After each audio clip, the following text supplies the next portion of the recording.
n'oublions pas aussi un autre facteur important, c'est ce que les Américains veulent sortir d'Asie, et particulièrement de Chine. Et là aussi, on a une position à jouer. Nous avons bénéficié de toutes ces opportunités. Nous avons eu des clients qui ont transféré leur production des pays de l'Est vers la Tunisie. Nous avons eu également des clients qui veulent sortir d'Asie, de Chine particulièrement, pour localiser leur production à proximité des marchés européens et continuer à développer le business. C'est retenir nos compétences. Aujourd'hui, nous formons ces jeunes ingénieurs, nous les intégrons, mais malheureusement, ils partent dans différents secteurs. On le voit dans le secteur de l'informatique, dans nos secteurs de développement, dans le secteur de la médecine. Et il y a vraiment quelque chose à faire afin d'améliorer la qualité de vie, l'intéressement de nos jeunes compétences à rester, à continuer de développer nos entreprises. Parce que la technologie, le développement ne peut passer que par des compétences. Il faut qu'on se regroupe. On ne peut pas aller vers, excusez-moi le terme, ce marché ou bataille sans être ensemble. Ensemble avec plusieurs compétences, plusieurs supply chains, plusieurs technologies, plusieurs savoir-faire. Il faut être vraiment ouvert à tous ces outils de l'intelligence artificielle qui viennent en accélération dans nos entreprises et qui, si nous ne prenons pas et nous ne intégrons pas ces technologies dans nos entreprises, nous serons dépassés. La compétence tunisienne à l'international est reconnue. Donc, cependant, il faut que cette compétence développe de plus en plus l'image Made in Tunisia.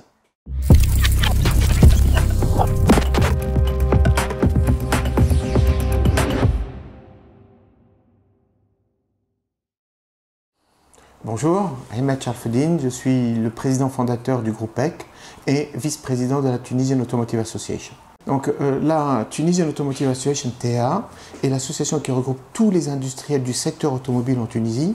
C'est plus de 100 000 emplois, c'est 4 milliards de dinars d'exportation tous les ans, donc un pourcentage important de notre PIB.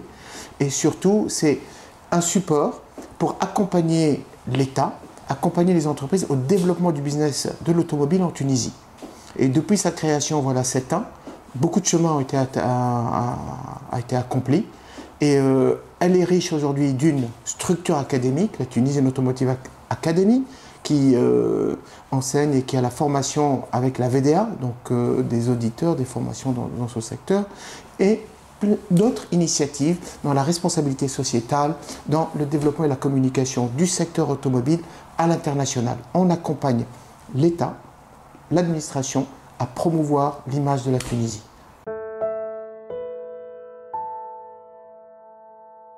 Plastic Electromechanic Company a été créée voilà presque 20 ans, donc avec l'idée de développer de la techno, qui est le plastique, et intégrer le maximum de fonctions autour de cette technologie. C'est pour ça qu'on la retrouve dans différents secteurs. On va la retrouver dans l'automobile, dans l'électricité, dans l'électronique et également dans le médical. Quelques secteurs. Et là, ça nous a permis de développer d'un projet initial donc de 150 personnes. Aujourd'hui, on est plus de 1000 personnes et avec des structures à la fois en France, au Maroc et en Tunisie. Nous développons et nous accompagnons les secteurs industriels dès la phase de conception de leurs produits avec de l'ingénierie, conception des pièces plastiques, conception des lignes de production. Ensuite, on produit les outillages, on produit les pièces plastiques et notre valeur ajoutée sur laquelle on se développe, c'est d'intégrer le maximum de sous-ensembles, c'est de donner le produit fini au client. C'est notre approche, c'est intégrer le maximum de valeur ajoutée localement en Tunisie pour avoir cette compétitivité internationale. L'autre élément qui est aussi très stratégique, c'est diversifier les secteurs. Certes, secteur d'automobile, secteur encore important dans notre business, nous sommes bien diversifiés dans le secteur électrique et dans le secteur médical. Ces deux secteurs aujourd'hui nous permettent de passer les différentes crises qu'on a vues, d'intégrer davantage des grands donneurs d'ordre et de bien présenter la compétitivité de la Tunisie qui est proximité, innovation et surtout toute la compétence grise que nous avons de plus en plus en Tunisie.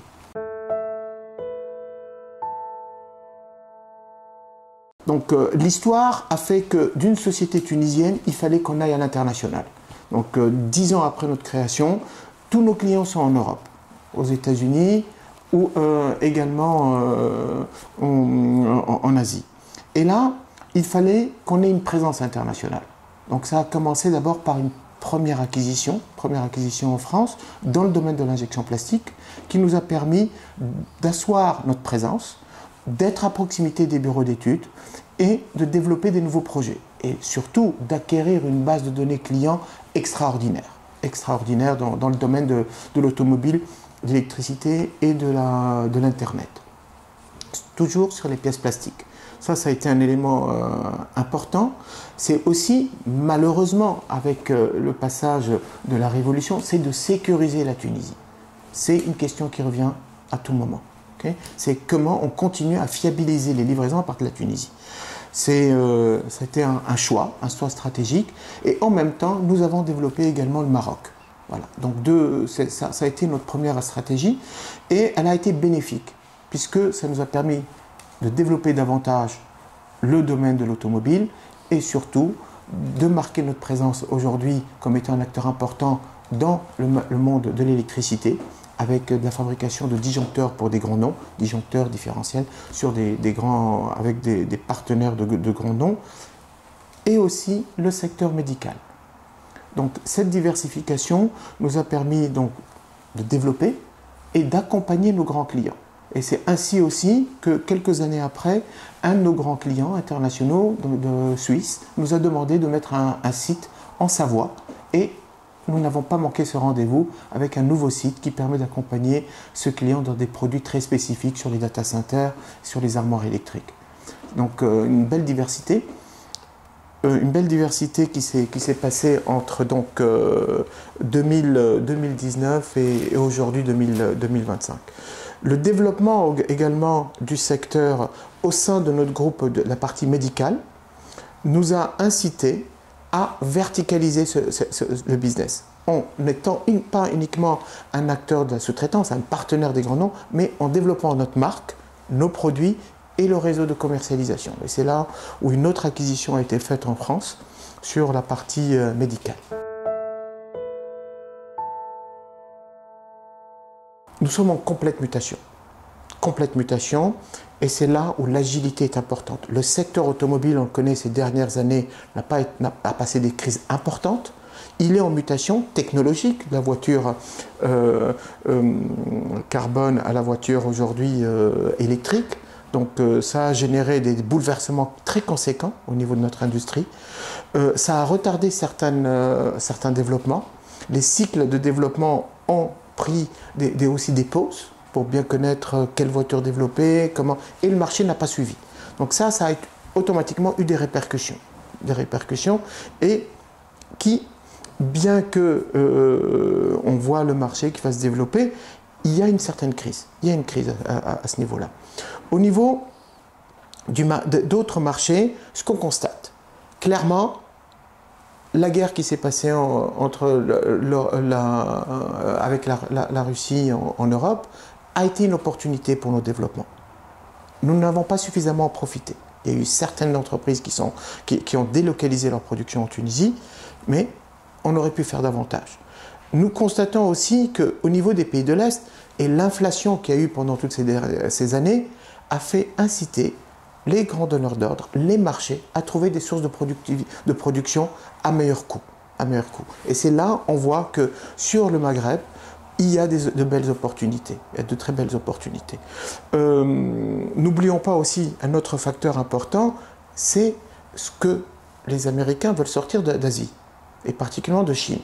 Et là aussi, on a une position à jouer. Nous avons bénéficié de toutes ces opportunités. Nous avons eu des clients qui ont transféré leur production des pays de l'Est vers la Tunisie.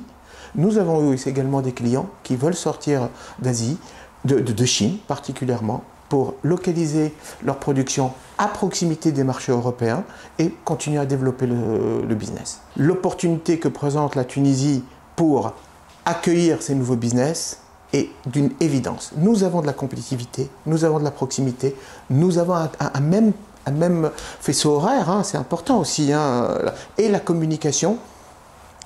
Une distribution, il ne faut pas oublier qu'en bateau, on n'est qu'à 24 heures de transit entre la Tunisie et les ports européens.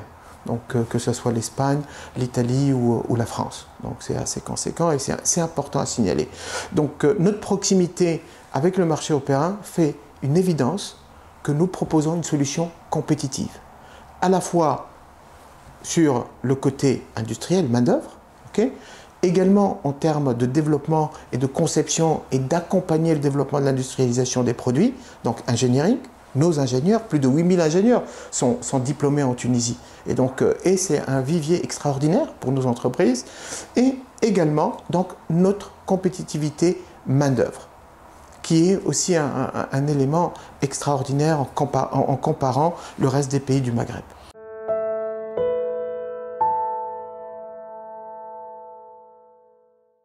Alors, la force de la Tunisie, on doit la transformer, on doit l'adapter avec les besoins du marché. Et là, clairement, on doit accompagner, on doit être des co-designers avec nos clients. Il faut qu'on monte en amont. Soit on a la capacité de développer nos produits, notre métier, notre savoir-faire. Et là, on va directement sur le marché. Et c'est extraordinaire. Mais ces cycles-là sont beaucoup plus longs. Par contre, intéressant d'être avec ces gros acteurs de l'économie et d'intervenir avec eux dans le co-design. En leur proposant du design, en leur proposant du développement d'outillage, de développement de lignes de production complètes et de la supply chain optimisée. C'est ce que recherche le marché, à un coût compétitif. Voilà. Donc, de ce fait, donc la Tunisie, les entreprises tunisiennes présentent une solution assez compétitive et il faut qu'on ait confiance en ça, réellement.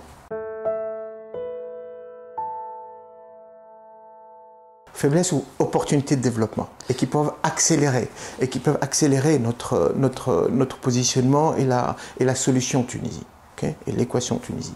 Clairement, c'est l'infrastructure. Aujourd'hui, un industriel qui veut s'implanter en Tunisie ne trouvera pas facilement de beaux locaux industriels. L'infrastructure doit s'améliorer. Infrastructure en termes de terrain industriel, en termes d'infrastructure routière, en termes de trains, de bateaux. Il faut travailler sur ce secteur-là. C'est important pour développer à la fois nos échanges à l'international qu'en échange à l'intérieur du pays. Parce que ce n'est pas normal que tout le pays ne soit pas industrialisé de la même manière. Donc c'est l'infrastructure autoroutière, l'infrastructure de transport entre les régions qui va accélérer et nous rapprocher de nos marchés. Ça, c'est un premier élément. Le deuxième élément, c'est bien sûr la stabilité et la vision, au moins sur une période de 5 ans, sur les taxes, sur la stabilité des contrats, sur la stabilité du fonctionnement du pays. Ceci est vraiment important. L'autre élément, il faut qu'un industriel ou business ne se développe qu'en ayant des garanties locales, des référents locaux. Et cette stabilité encore est très importante pour le développement du business. Bien sûr, on a encore quelques axes de progrès à développer, c'est retenir nos compétences. Aujourd'hui, nous formons ces jeunes ingénieurs, nous les intégrons, mais malheureusement, ils partent dans différents secteurs. On le voit dans le secteur de l'informatique, dans nos secteurs de développement, dans le secteur de la médecine. Et il y a vraiment quelque chose à faire afin d'améliorer la qualité de vie, l'intéressement de nos jeunes compétences à rester, à continuer de développer nos entreprises. Parce que la technologie, le développement ne peut passer que par des compétences. Certes, nous sommes un petit pays intelligent, mais avec beaucoup de contraintes au niveau d'attaquer ces grands marchés et de se positionner à l'international. Et encore on revient, pourquoi le Made in Tunisien n'est pas aussi connu à l'international? Et là, il faut qu'on se regroupe. On ne peut pas aller vers, excusez-moi le terme, ce marché ou bataille sans être ensemble. Ensemble avec plusieurs compétences, plusieurs supply chains, plusieurs technologies, plusieurs savoir-faire. Et en étant ensemble, et c'est là le premier but en créant la TEA, c'est de dire ensemble, les 270 entreprises du secteur automobile en Tunisie, nous savons donner une image globale de ce qui est possible, les différentes technologies qui sont maîtrisées, la capacité à intégrer le maximum de composants dans une voiture. Et aujourd'hui, avec nos bureaux d'études, avec certaines entreprises qui développent localement, on est capable d'intervenir au niveau de la conception de ces véhicules, à la fois en termes de software, en termes d'intelligence, également, de la voiture connectée et de la voiture aussi électrique et hydrogène qui va venir. Donc, essayons de travailler en équipe. Essayons de travailler avec toute l'infrastructure, les étudiants, les universités, le tissu industriel, voilà, pour créer plus de valeur, plus de valeur. Donc ça, c'est un élément que je pense qu'on a des axes de progrès. Certes, il y a aujourd'hui des clusters, des associations qui œuvrent dans ce sens. Et c'est vraiment le but de développer ensemble le savoir-faire et promouvoir notre image et promouvoir la techno.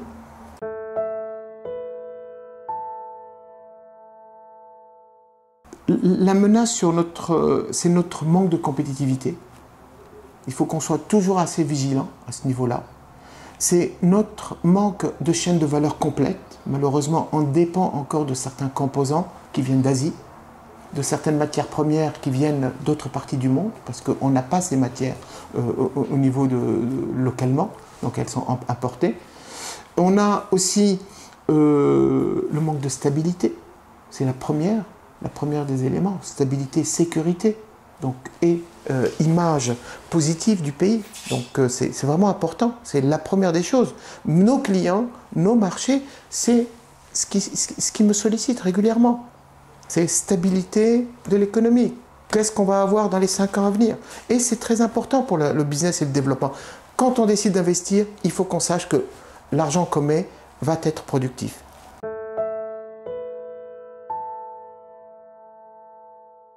L'innovation intervient à différentes phases du processus industriel et de développement de produits et de mise en place de produits sur le marché. Nous avons à transformer nos entreprises. L'enjeu que nous avons pris et la décision et l'action que nous avons faite durant ces 4 dernières années, c'est la digitalisation. Dématérialisons tout le circuit documentaire de nos entreprises. Premier élément. Digitalisons nos entreprises pour gagner en productivité. Parce que quand on mesure, on améliore. Donc ça, c'est aussi un élément qui est à la portée de l'ensemble des entreprises tunisiennes. Bien sûr, on a parlé de l'industrie 4.0, donc qui a digitalisé les entreprises et qui donne aussi un suivi de nos opérations et une amélioration de notre productivité. Deuxième élément qui est important, soyons vigilants par rapport à la RSE, notre responsabilité sociale et environnementale. Protégeons l'environnement. Produisons avec de l'énergie verte, là aussi un très grand secteur qui va nous permettre de gagner en productivité. Donc ça, c'est aussi un axe important. Et un secteur innovation, c'est première phase, être avec nos clients ou avec notre propre produit au sein de ces nouveaux développements, industrialiser, méthode d'industrialisation, ça c'est la première industrialisation, et trouver avec nos universitaires, nos startups, les projets de demain, les projets connectés, les projets donc, dans le secteur du médical, dans le secteur même de l'habillement technique. Voyez, donc c'est des nouveaux secteurs qui créent des nouvelles valeurs. Et il y a des opportunités locales. Aujourd'hui, nous n'avons pas un réseau de voitures électriques. C'est une opportunité énorme de développer. Nous n'avons pas de voitures électriques suffisamment présentes encore sur le marché. C'est aussi un marché qu'il va falloir développer. Donc il y a vraiment des secteurs, la même chose sur le secteur aussi de l'électricité, avec la connectivité, le suivi en temps réel, les énergies vertes. C'est des éléments qui vont permettre de développer. Et ça, il faut être vraiment ouvert à tous ces outils de l'intelligence artificielle qui viennent en accélération dans nos entreprises et qui, si nous ne prenons pas et nous n'intégrons pas ces technologies dans nos entreprises, nous serons dépassés. Nous serons dépassés. Parce que l'accélération des technologies fait qu'aujourd'hui, c'est beaucoup plus rapide dans la transformation des entreprises, dans les gains de productivité qu'on peut gagner et dans l'innovation surtout. Super. On va parler du brin de Tunisie. On va se focaliser sur notre secteur, l'industrie des mécaniques, électriques et électroniques. Donc, nous devons être fiers des compétences que nous avons. La plupart des entreprises multinationales qui sont basées en Tunisie sont gérées par des Tunisiens. Nous avons une diaspora assez conséquente en Europe qui peuvent nous donner cette image. La compétence tunisienne à l'international est reconnue. Donc, cependant, il faut que cette compétence développe de plus en plus l'image Made in Tunisien. Et le Made in Tunisien va aussi se passer par nos entreprises. Il faut qu'on fasse des produits. Il faut qu'on mette sur des produits avec le label Made in Tunisie, avec un beau cœur qui dit la fierté d'avoir fait un beau produit tunisien. Certes, nous avons de belles plages, de beaux hôtels, mais c'est l'innovation qui développe le monde. Le service est une partie. mais la vision, le développement, la récurrence que ça peut donner avec l'innovation fait que nous rentrerons dans une course, hein, c'est une course à être sur le marché avec de l'intelligence, avec le software. Et là, on a vu qu'il y avait quelques success stories avec des startups qui ont développé des produits assez intéressants, qui ont été rachetés également par des entreprises internationales. Donc, il faut qu'on fasse... Il faut qu'on travaille avec nos équipes, à encourager davantage aussi nos startups, nos universitaires, à être avec les entreprises dans l'accompagnement vers l'innovation de technologie.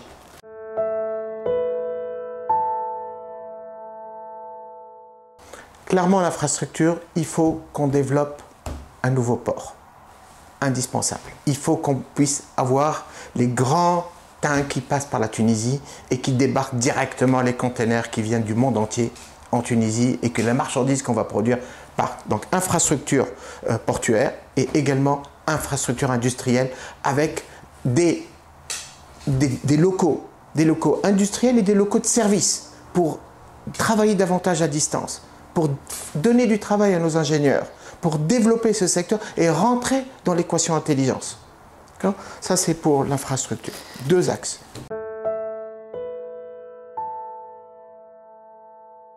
Stabilité. On ne peut pas changer les impôts, on ne peut pas changer les contrats de travail du jour au lendemain comme ça.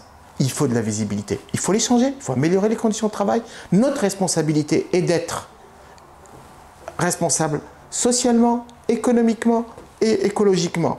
Donc là, clairement, les entreprises ont tout intérêt à améliorer le contexte et le cadre de fonctionnement. Et là, il faut prendre le temps, le faire par étapes pour que les entreprises se préparent. C'est des budgets qu'on prépare et il faut que le politique comprenne ceci.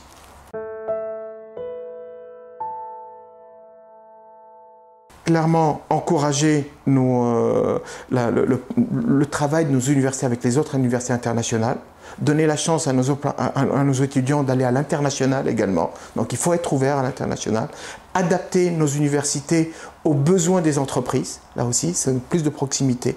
Donc c'est la partie éducation et la partie aussi vraiment réfléchir à retenir nos compétences localement.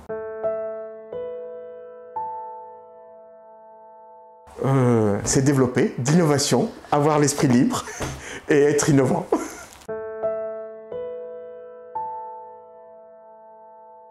Il faut aller vers l'industrie 4.0. Il faut informatiser nos entreprises, il faut digitaliser nos entreprises, utiliser de plus en plus l'intelligence artificielle parce que là, en 4 ans, on a capitalisé sur des données dans les entreprises. Maintenant, il faut utiliser ces données, cette masse de données, à être encore plus productif.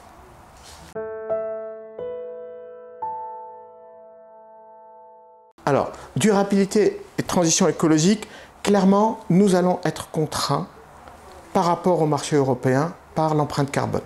Donc, nous devons mesurer l'empreinte carbone de nos transformations. Et là, il faut transformer notre mode de produire par la protection de l'environnement, l'utilisation de matières recyclées qu'on utilise de plus en plus dans nos produits, par l'énergie renouvelable, donc photovoltaïque ou énergie éolienne, donc dans la transformation qu'on fait, et regarder le cycle de vie complet des produits qu'on développe. Parce que c'est ce que va nous redemander. Il ne suffit pas uniquement de le produire, c'est comment il va être utilisé et comment il va être réutilisé. Et c'est les problématiques auxquelles on fait face et auxquelles on a à répondre dans les années à venir.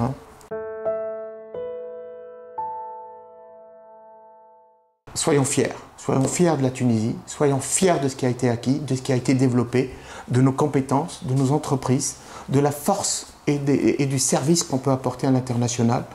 Et de l'intelligence qu'on peut surtout porter à l'international. Et vivement, travaillons ensemble avec tout l'écosystème pour non seulement améliorer la qualité de vie en Tunisie de tous nos citoyens, de la richesse qu'on crée ensemble, et également de donner cette prospérité, cette image rayonnante de la Tunisie à l'international.